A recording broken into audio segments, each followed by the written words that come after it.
Hello बच्चों। आज पढ़ेंगे हम क्लास 12 का फिजिक्स का chapter electric charges and fields. ठीक है। और बच्चों आज जो टॉपिक की बात की जाएगी वो है गॉस थ्योरम।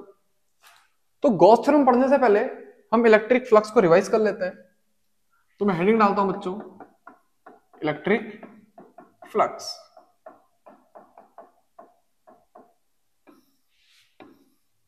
ठीक है बच्चों, इलेक्ट्रिक फ्लक्स क्या होगा?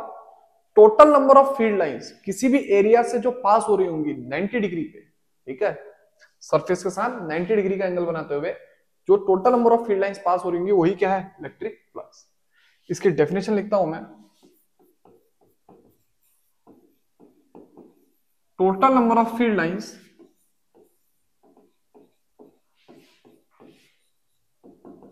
passing through an area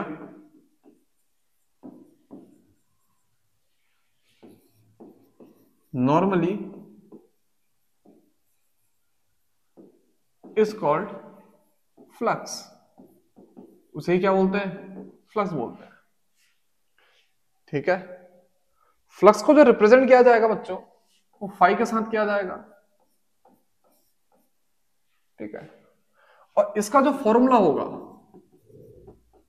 वो होगा बच्चों phi equals to E vector dot S vector. ई वेक्टर क्या है? इलेक्ट्रिक फील्ड इंटेंसिटी, यानी कि number of field lines passing through unit area. और टोटल एरिया से कितनी पास कर रहे हैं, इस वजह से एरिया को उससे क्या कर दिया? डॉट प्रोडक्ट कर दिया। इतना समझ में आया?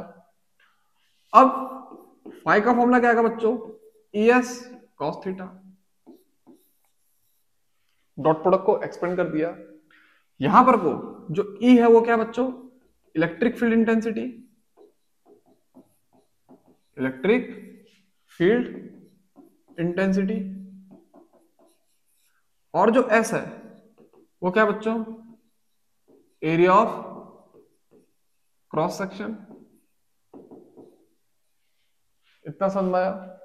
जो थीटा होगा वो एंगल होगा किस किस के बीच में? Electric field intensity and area vector के बीच में।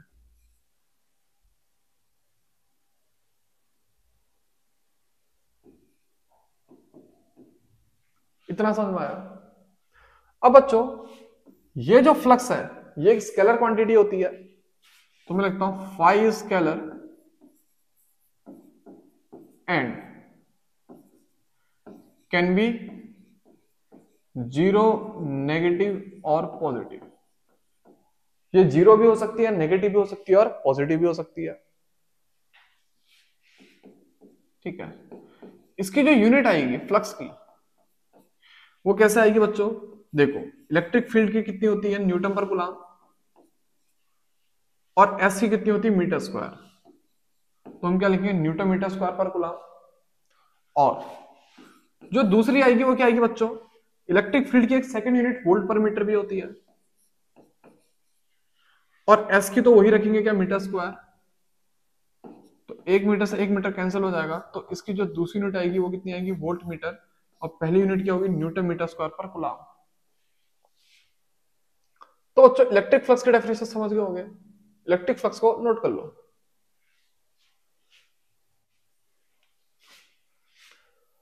अब बच्चों इसमें दो केस कंसीडर करेंगे, ठीक है, जो कि स्पेशल केस होंगे। इस वजह से मैं लिखता हूं नोट। पहला नोट क्या होगा बच्चों? When E vector perpendicular to surface. ठीक है। सरफेस के इलेक्ट्रिक फील्ड परपेंडिकुलर है, देन बच्चों उस केस में जो थीटा आएगा वो 0 डिग्री आएगा। ध्यान देना, सरफेस का परपेंडिकुलर है लेकिन थीटा कितना है? 0 डिग्री। क्यों? क्योंकि थीटा एंगल है किस किस के बीच में? इलेक्ट्रिक फील्ड वेक्टर और एरिया वेक्टर के बीच में। समझना, ये सरफेस है तो ये जो अंगूठा होगा वो क्या होगा? एरिया वेक्टर, सरफेस के परपेंडिकुलर। ठीक है। एरिया वेक्टर नॉर्मल वेक्टर ही होता है, तो सरफेस के ये क्या रहा? नॉर्मल वेक्टर या फिर एरिया वेक्टर। अब बच्चों जो फील्ड है वो सरफेस के परपेंडिकुलर है। ये जो फील्ड लाइंस है, ठीक है, ये जो मैंने पेन ले रखी है ये क्या? Field lines.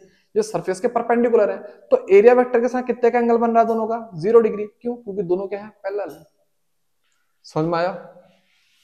अब ऐसे बच्चों इसका जो सेकंड केस लेंगे, when E vector parallel to surface. अगर इलेक्ट्रिक फील्ड लाइंस सरफेस के पैरेलल है तो बच्चों जो थीटा होगा वो कितना होगा 90 डिग्री। इसको भी समझना। ये क्या सरफेस, तो ये क्या आ गया बच्चों एरिया वेक्टर। समझना ये सरफेस ली मैंने इस बार, और ये क्या आ गया एरिया वेक्टर, जो कि कहां को होगा ऊपर को, इसके परपेंडिकुलर सरफेस के। अब फील्ड लाइन सरफेस के पैरेलल है, फील्ड लाइंस सरफेस के पैरेलल है, तो देखो फील्ड लाइंस और एरिया वेक्टर के बीच में कितने का एंगल बना 90 डिग्री का। इस वजह से यहां पे थीटा कितना लिया 90 डिग्री। थीटा किस किस के बीच में एंगल है, इलेक्ट्रिक फील्ड इंटेंसिटी और एरिया वेक्टर। समझ में आया बच्चों? इस पूरे को एक साथ नोट कर लो।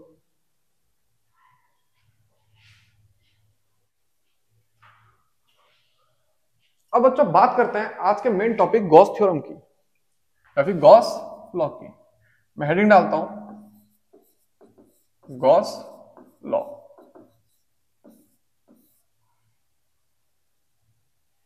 ठीक है बच्चों, सबसे पहले स्टेटमेंट लिखते हैं।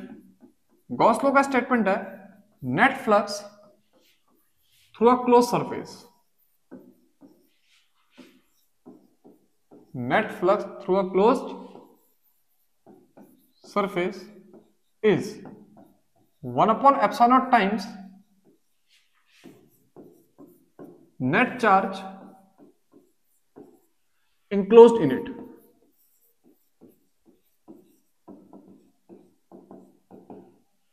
ठीक है, अभी जो लाइन लिखी है इसको समझाता हूं। जो ये नेट फ्लक्स होगा यानी कि फाई, ये होगा 1 अपॉन एप्सिलॉन नॉट चार्ज, जो टोटल चार्ज एक क्लोज सरफेस के अंदर होगा। ठीक है, मैंने क्या लिखा, net flux through a close surface is 1 upon epsilon not times net charge enclosed in it. ये जो फाई है ये क्या नेट फ्लक्स, ये किसके बराबर होगा 1 upon epsilon not times total charge. और ये जो क्यू चार्ज होगा ये क्या होगा इनसाइड क्लोज्ड सरफेस, उसके बाहर नहीं होना चाहिए, सरफेस से कहां होना चाहिए अंदर होना चाहिए। इतना समझ में आया? तो बच्चों इस स्टेटमेंट को ऐसे भी लिखा जा सकता है phi equals to close integration of E vector dot dS vector equals to Q by epsilon naught. जो फ्लक्स होगा वो close integration of E vector dot dS vector equals to Q by epsilon naught. ये जो E vector dot dS vector है सिर्फ इतना term, ये क्या होगा डी फाई, उसको इंटीग्रेट करेंगे तो बच्चों क्या आ जाएगा टोटल फ्लक्स, और वही किसके बराबर होगा क्यू बाई एप्सिलॉन नॉट। इतना समझ में आया? तो बच्चों इस स्टेटमेंट को पहले लिख लो। अब बच्चों गॉस लॉ को पहले प्रूफ करते हैं। ठीक है, तो मैं इसका प्रूफ लिखता हूं। ठीक है, देख लो बच्चों, मैं बोलता हूं consider sphere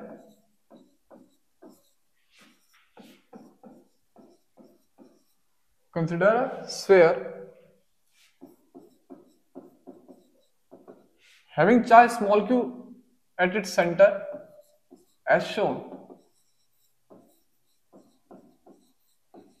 having charge small q at its center as shown। तो बच्चों ये क्या लिया, एक स्फीयर लिया, इस स्फीयर के सेंटर पे एक चार्ज लिया हमने, ठीक है स्मॉल क्यू जो कि प्लस है, और ये जो डिस्टेंस है यानी कि रेडियस वो कितनी स्मॉल है। इतना समझ में आया? इसी स्टेटमेंट को नीचे डायग्राम में दिखा दिया। अब हम क्या करेंगे, इस स्फीयर के सरफेस पे एक छोटा सा एरिया एलिमेंट लेंगे डीएस वेक्टर। ठीक है, और इस डीएस वेक्टर के थ्रू मैं क्या निकालने की कोशिश करूंगा फ्लक्स। ठीक है, मैं लिखता हूं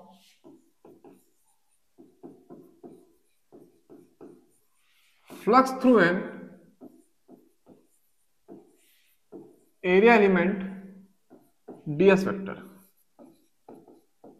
ठीक है बच्चों, फ्लक्स क्या होगा d phi equal to E vector dot dS vector.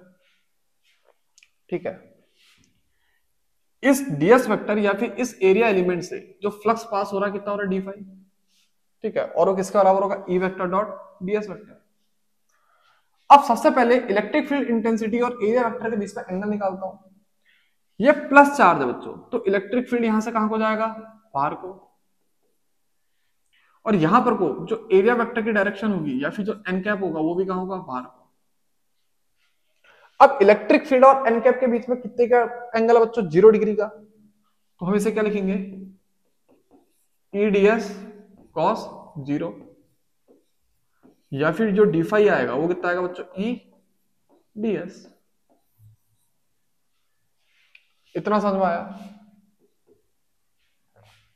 अब अगर मेरे को नेट फ्लक्स निकालना होगा, मैं इसको क्या कर दूंगा, इंटीग्रेट कर दूंगा। मैं लिखता हूं देयरफॉर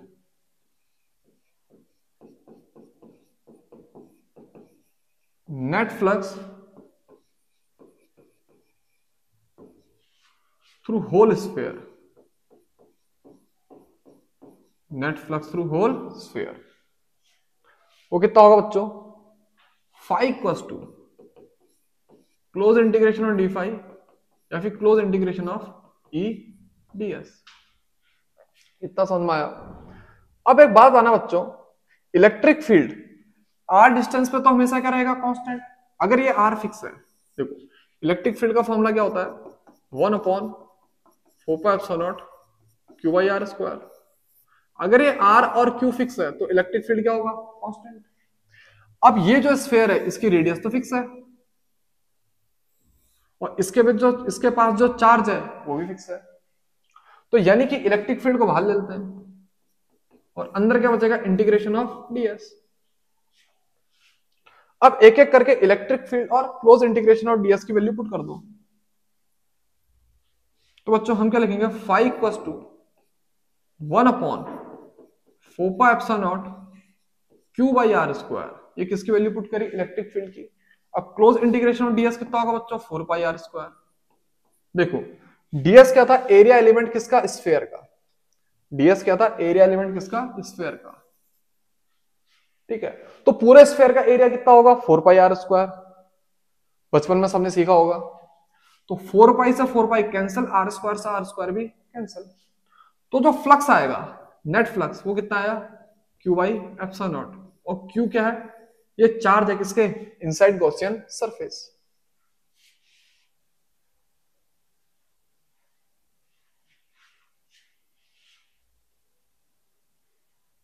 इतना समझ में आया। और ध्यान देना बच्चों, यहां पर को मैं एप्सिलॉन नॉट ले रहा हूं, इस वजह से मैं जो भी बात कर रहा हूं सिर्फ और सिर्फ वैक्यूम की बात कर रहा हूं। ठीक है, तो मैं लिख देता हूं इन वैक्यूम, और इससे पहले भी यहां पे लिख सकते हैं हम इन वैक्यूम।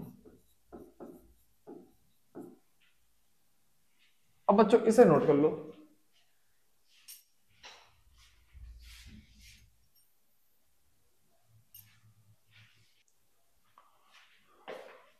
अब इसके बाद बच्चों एनसीईआरटी में गॉस लॉ का वेरिफिकेशन भी गिवन है। ठीक है, तो उसको भी समझ लेते हैं। मैं हेडिंग डालता हूं वेरिफिकेशन ऑफ गॉस लॉ।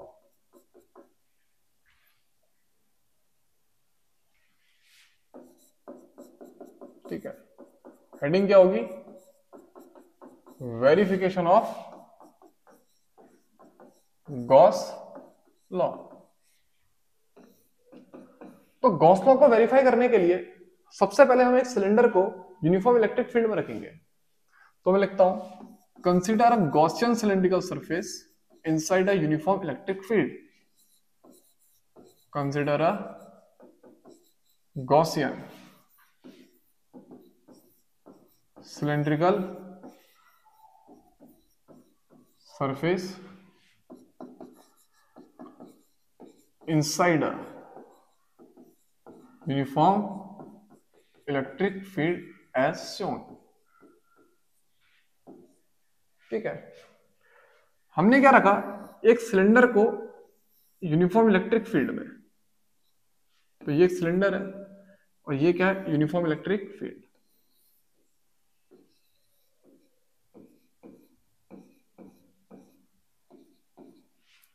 ठीक है, अब बच्चों हम शो करेंगे इस सिलेंडर के थ्रू जो नेट फ्लक्स है वो क्या है, जीरो। क्यों? क्योंकि इस सिलेंडर के पास कोई भी चार्ज नहीं है। और गॉस लॉ सीधे क्या हो जाएगी, वेरीफाई। क्योंकि गॉस लॉ क्या कहती है कि जो टोटल फ्लक्स होगा वो किसके बराबर होगा, 1/ε टाइम्स ऑफ क्यू।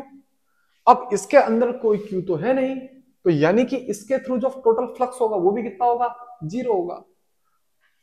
समझना बच्चों? ठीक है, मैं लिखता हूं total flux through surface, total flux through surface. एक काम करो, सिलेंडर लिख लो, टोटल फ्लक्स थ्रू सिलेंडर। बच्चों जो टोटल फ्लक्स आएगा वो तीन सरफेस की वजह से आएगा। एक आएगा बेस 1, एक आएगा बेस 2 और एक आएगा कर्व्ड। ठीक है,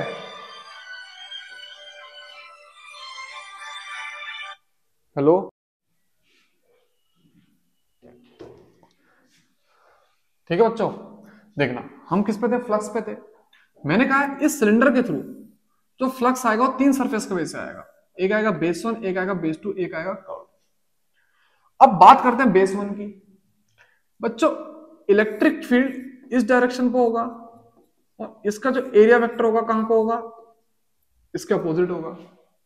बेस 2 की बात करेंगे, इलेक्ट्रिक फील्ड बच्चों इस डायरेक्शन में रहा और एरिया वेक्टर भी इलेक्ट्रिक फील्ड के अलोंग ही होगा। बच्चों यहां पे बात करेंगे, एरिया वेक्टर कहां को आएगा, नीचे को, और इलेक्ट्रिक फील्ड कहां को आएगा, ऐसे सीधे सामने को। समझ में आया? समझाता हूं, पहले इस स्टेटमेंट को लिख लेता हूं। जो फाई आएगा बच्चों टोटल फ्लक्स, वो आएगा flux due to base 1 plus flux due to base 2 plus flux due to curved surface. समझ में आया? ध्यान रखना जो फ्लक्स का फॉर्मूला होता है वो क्या होता है बच्चों, ई वेक्टर डॉट एस वेक्टर, और जिसे क्या बोलते हैं, ई एस कॉस थीटा। ठीक है, अब बेस 1 पे इलेक्ट्रिक फील्ड तो बच्चों कहां को है, इधर को है, लेकिन एरिया वेक्टर इसी के जस्ट अपोजिट है। तो यानी कि दोनों के बीच में एंगल कितना है, 180 डिग्री, और cos 180 की वैल्यू कितनी होती है, -1। इस वजह से जो फ्लक्स ड्यू टू बेस 1 है वो कितना आएगा, -ES1। समझ में आया? प्लस ये S1 क्या होगा, बेस 1 का एरिया। ठीक है, बेस 1 का एरिया जिसको क्या बोलते हैं, S1, क्या बोलेंगे, S1। अब ऐसे बच्चों बेस 2 पे आओ, इलेक्ट्रिक फील्ड आगे को है और एरिया वेक्टर भी आगे को है। इतना समझ में आया? और इसका जो एरिया है बच्चों कितना है, S2। तो जो फ्लक्स ड्यू टू बेस 2 आएगा वो कितना आएगा, ES2। ठीक है, अब बात करते हैं कर्व्ड की। इलेक्ट्रिक फील्ड तो बच्चों सीधे है और एरिया वेक्टर नीचे को है, तो यहां पे जो एंगल आएगा वो कितना आएगा बच्चों, 90 डिग्री। ठीक है, कर्व्ड का समझ गए, जैसे सिलेंडर है, इसका कर्व सरफेस ये हुआ, और कर्व सरफेस पे जो तो आपका एरिया वेक्टर होगा वो क्या होगा, परपेंडिकुलर टू सरफेस।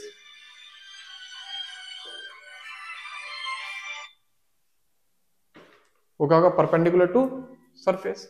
इस वजह से एंगल कितना बनेगा बच्चों, 90 डिग्री, और फ्लक्स कितना आ जाएगा, 0। इतना समझ में आया? अब बच्चों बट जो S1 है वो किसके बराबर होगा, S2 के। ये कर्व्ड 0 क्यों हुआ, समझ गए होगे, क्योंकि एंगल कितना बनेगा, 90, और cos 90 की वैल्यू कितनी होती है, 0। अब ये जो S2 एरिया है बेस 2 का, और ये जो S1 एरिया है बेस 1 का, ये भी क्या है बच्चों, सेम है। तो इस वजह से जो फ्लक्स आएगा वो कितना आ जाएगा, 0, क्योंकि ये -ES1 और ये +ES2 भी क्या हो जाएगा, कैंसिल। इसका मतलब क्या बच्चों, इसका मतलब यह है अगर नेट फ्लक्स 0 है तो मैं लिखता हूं हेयर नेट फ्लक्स 0, यानी कि Q/ε0 भी किसके बराबर होगा, 0। इसका मतलब जो Q है वो भी किसके बराबर आ जाएगा, 0 के बराबर आ जाएगा। समझ में आया? ये Q भी किसके बराबर आएगा, 0, यानी कि इस सरफेस के अंदर कोई भी चार्ज नहीं है, और गॉस लॉ क्या हो गई, वेरीफाई। अगर फ्लक्स इस सरफेस से 0 है तो यानी कि इस सरफेस के अंदर कोई भी चार्ज नहीं है। और अगर फ्लक्स 0 है इसका मतलब एक और होगा, मैं लिखता हूं अगर नेट फ्लक्स इज 0 अगर नेट फ्लक्स जीरो होगा देन जो फील्ड लाइन सरफेस के अंदर होंगी या फिर जो फील्ड लाइन सरफेस के अंदर जा रही हैं और जो फील्ड लाइन सरफेस से बाहर आ रही हैं वो क्या होगा? सेम। देखना, number of field lines, if net flux is zero then number of field lines entering and leaving surface are same. समझ में आया? अगर फ्लक्स जीरो है तो नंबर ऑफ फील्ड लाइंस जो सरफेस के अंदर एंटर कर रही हैं और जो सरफेस को लीव कर रही हैं वो क्या होंगी? सेम होंगी। इसी वजह से नेट फ्लक्स क्या है? जीरो है। तो इसे बच्चों जल्दी से नोट कर लो। अब बच्चों गॉस लॉ से रिलेटेड कुछ इंपॉर्टेंट पॉइंट पढ़ते हैं, ठीक है? तो मैं हेडिंग डालता हूं इंपॉर्टेंट पॉइंट। नोट लिखना चाहो नोट लिख लेना, इंपॉर्टेंट पॉइंट्स। समझ में आया? अब देखना बच्चों, सबसे पहला इंपॉर्टेंट पॉइंट क्या है कि गॉस लॉ सारी की सारी क्लोज सरफेस के लिए वैलिड है। तो मैं लिखता हूं गॉस लॉ इज वैलिड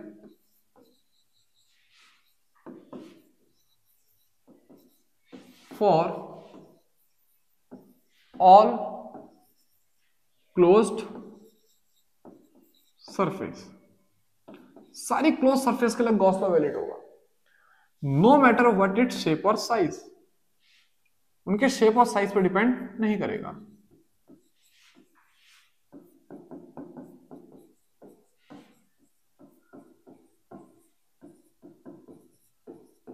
इतना समझ में आया? अब जो दूसरा इंपॉर्टेंट पॉइंट है वो क्या है बच्चों? देखो, जो गॉस लॉ का स्टेटमेंट है वो क्या है?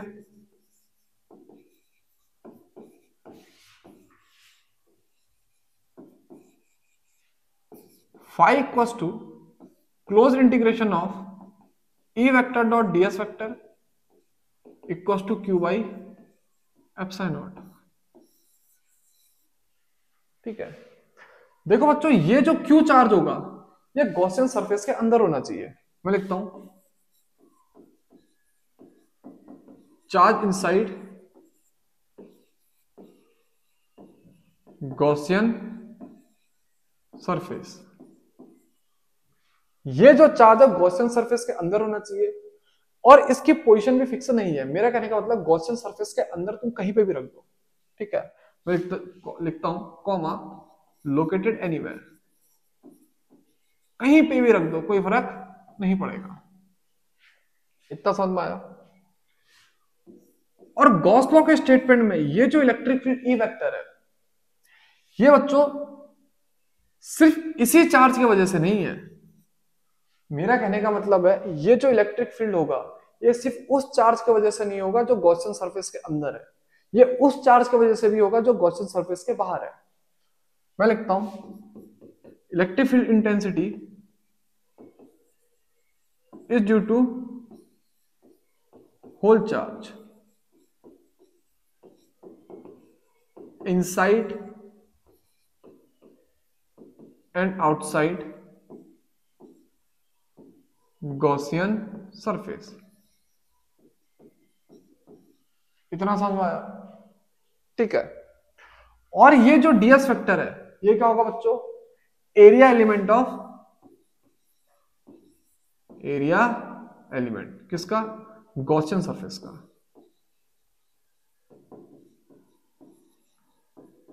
ये सबसे इंपॉर्टेंट पॉइंट है बच्चों, इसे नोट कर लो।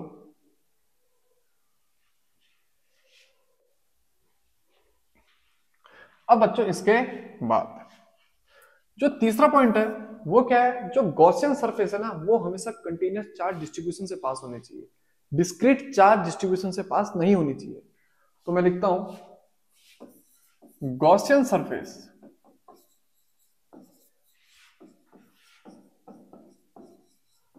must pass through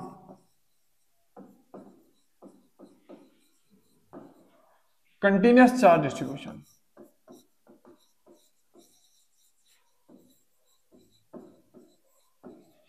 continuous charge distribution not through discrete charge distribution.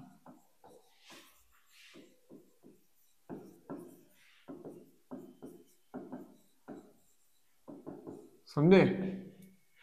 हमेशा कहां से पास होगी? कंटिन्यूअस चार्ज डिस्ट्रीब्यूशन से, डिस्क्रीट चार्ज डिस्ट्रीब्यूशन से पास नहीं होगी।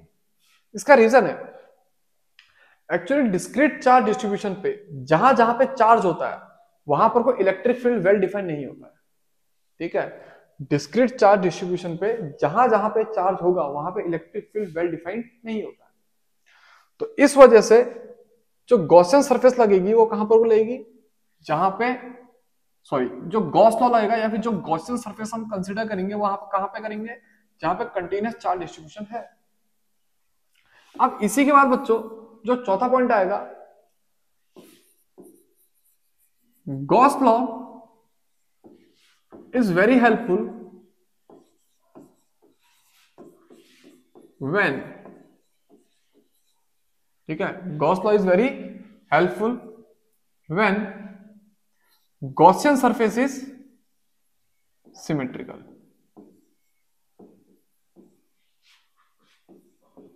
गॉसियन सरफेस क्या होगी बच्चों? अगर सिमेट्रिकल है, ठीक है, तो गॉस लॉ बहुत ज्यादा यूजफुल है। क्यों? समझना, गॉस लॉ का जो स्टेटमेंट था वो फाइव इक्वल्स टू क्या था? Close integration of E dot dS equals to Q by epsilon naught. अगर सरफेस बच्चों क्या है? सिमेट्रिकल है, तो हम इलेक्ट्रिक फील्ड को बाहर ले सकते हैं, क्योंकि वो तो क्या हो जाएगा? कांस्टेंट हो जाएगा और इंटीग्रेशन के बाहर आ जाएगा। लेकिन अगर सिमेट्रिकल नहीं है तो इलेक्ट्रिक फील्ड को बाहर लेना क्या हो जाएगा? टफ हो जाएगा, और ये कैलकुलेशन बहुत टफ हो जाएगी। तो इस वजह से Gauss law is very helpful when Gaussian surface is symmetrical. इतना समझ में आया? अब बच्चों इसका जो आखिरी पॉइंट है वो क्या है? Gauss law follow inverse square law. Gauss law inverse square law भी फॉलो करता है। ठीक है, इसका मतलब इस स्टेटमेंट से phi equals to close integration of E dot dS equals to Q by epsilon naught हम क्या प्रूफ कर सकते हैं? यहां से ये भी प्रूफ हो जाएगा क्या? E equals to 1/4 pi epsilon naught Q by R square, यानी कि E is inversely proportional to R square. समझ में आया? तो लिखा मैंने Gauss law follow inverse square law, यहां से ये भी प्रूफ हो जाएगा अगर हम रिवर्स चलेंगे। तो बच्चों आज के लिए इतना ही, और इसको पूरा का पूरा नोट कर लो।